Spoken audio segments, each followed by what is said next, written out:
On today's episode of Garage Noise, we're going to walk you through the steps it takes to repair this bumper scratch at home on your own. If you want to increase your knowledge and build your skill, start now by subscribing to the channel.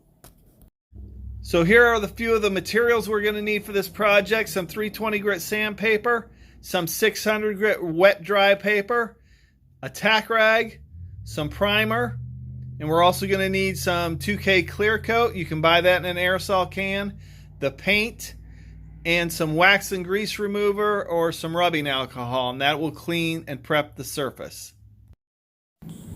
Okay, so we're taking a look at this scratch, and you can see the scratch leaves a hard edge of paint. That's what we need to sand out and get smooth in order to prime this and get it prepped for paint. Now, if yours has a deep gouge in the plastic, you're going to need to use a little bit of poly putty or filler to fill that scratch and sand it smooth. If that's the case, check out the video at the end, and that'll show you exactly how to repair that. Let's start by sanding out the scratch with this 320 grit sandpaper. We're going to sand that hard edge completely smooth so you can't feel it and it doesn't show under the clear and paint. So now we're going to feather edge this scratch out with this 320 sandpaper. I'm using a block. You don't necessarily have to. You can use your hand. The key thing is to keep the sanding area to as small area as possible. Okay, so now we've completed the sanding, and you can see how it's feather edged out and it's smooth, and we've gotten rid of that hard edge. So this is the wax and grease remover I'm going to be using, and I'm just going to use it to clean off this dust and just clean the area. It's good to go over it a few times with this wax and grease remover because it removes that wax that or Armorall or anything that's going to be a contaminant to your paint job. So now I'm going to mask off the area that we sanded, and the key is you want to be able to get primer on any area that you have scratches.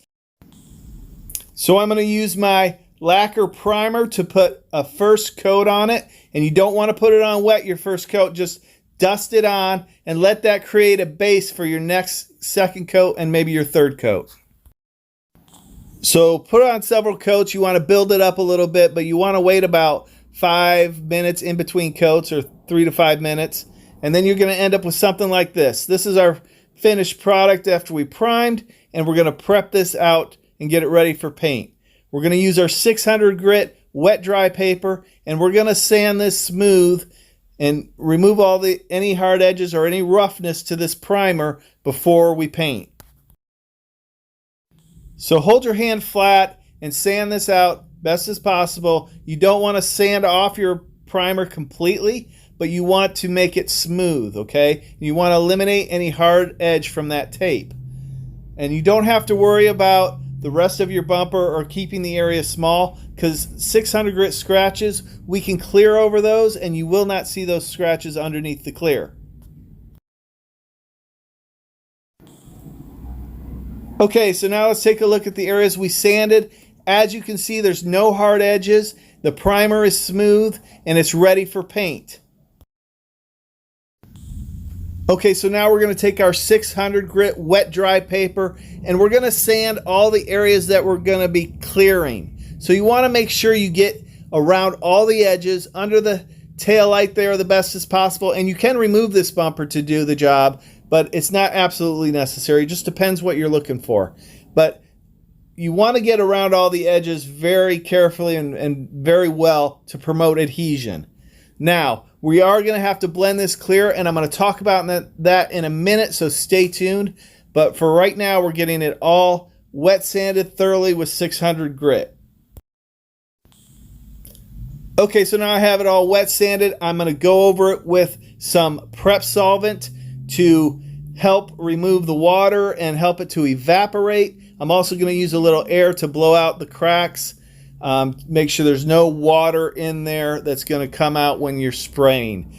But you just want to make sure it's thoroughly dry. So however you can do that, just do that.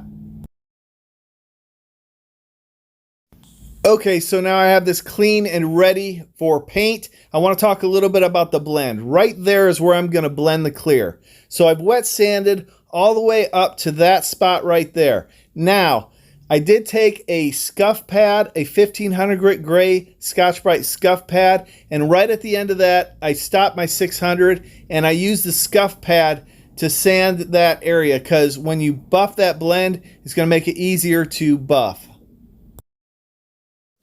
So just a side note here, when you're deciding where you want to blend your clear, you want to blend it in a small, inconspicuous spot. You may be clearing your entire bumper, and that's fine. That's going to give you a better job. But if you do it in a small spot, it's going to be less noticeable if you can see the blend line.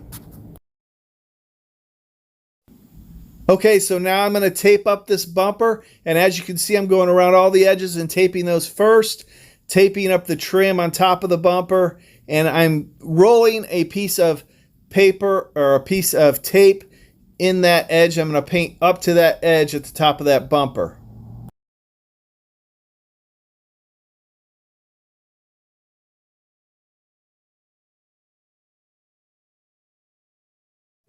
Okay, just another side note here. You can see where I've looped a piece of paper where that blend is going to be, and that's so I don't get a lot of clear overspray over the rest of the bumper. I want to keep it to finish right there. And I'm not going to clear right up to that piece of paper. I'm going to stop well before it and then fan it that way, and then we'll wash it in with some reducer. Okay, so now let's take our tack cloth and clean it, and we'll be ready to spray. I'm using a spray gun. You'll be using an aerosol can unless you have a spray gun. You can use that. But I'm just going to cover the primered areas first.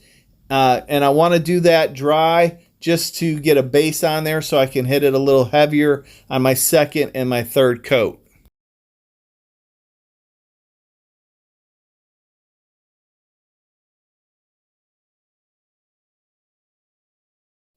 Okay, so we let it flash off for about 5-10 minutes, and we're going to tack it off and then put on a second coat. Okay, so let's talk about if you're using an aerosol can to paint this.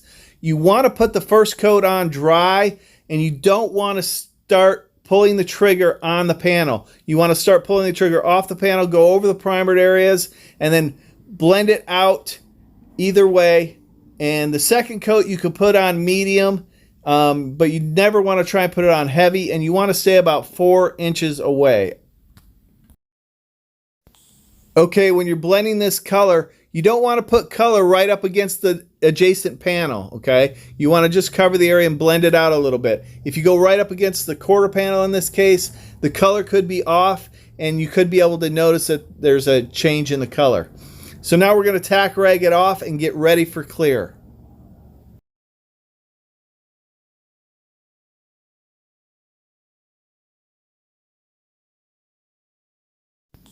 So now I'm going to set up my gun. I'm going to open the fan wide open. The volume, I'm going to do 2 turns out on the volume. That's what's coming out of the gun. And then the air pressure on this gun, it runs about 25 psi. If you're using an aerosol can to spray your clear, that's fine.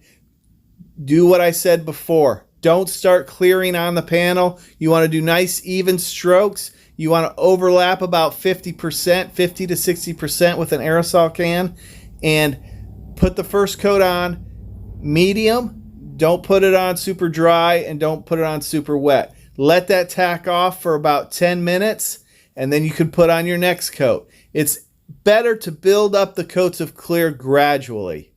But on your final coat, you want to hit it a little bit harder and get it a little wetter, okay? That's going to give you it's going to flow out a little bit better and make it a better paint job.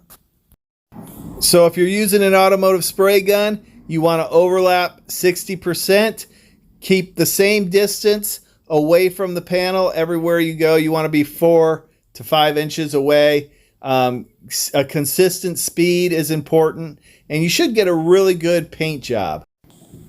And if for whatever reason your paint job doesn't come out perfect, you have a little bit of orange peel or some dust or dirt, don't worry. I'll link a video at the end that'll show exactly how to repair that and get that removed. You can wet sand and buff it. It's easy. Okay, let's check out the finished product. And look at that shine. It has a nice shine, a nice gloss. very little dust or dirt, and you can do this at home. So if you want to build your skill and increase your knowledge, start now by subscribing to the channel. I appreciate you watching. We'll see you next time.